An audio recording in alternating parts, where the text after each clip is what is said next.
So with the number of rising cases of COVID in India, it's obviously been hogging the limelight in global press.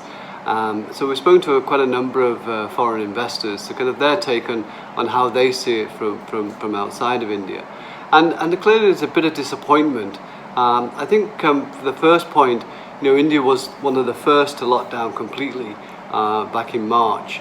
Obviously there's a lot of optimism that we would beat it very quickly initially, and the numbers were very low, and so it seemed to be the right course of action that we were taken, despite obviously the implications for the economy.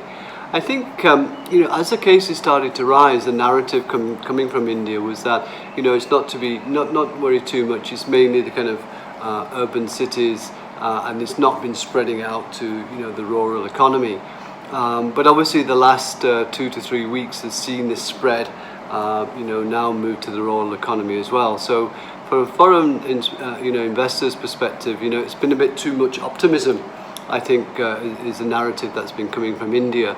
Given the sheer size of the population, perhaps we should have been a little bit more cautious in our stance. But that said, it hasn't stopped foreign investors from investing in India. They pumped in around $20 billion, so far this year.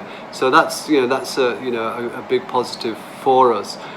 So I think if we can maybe give a little bit more news flow in terms of how we're coping with the virus.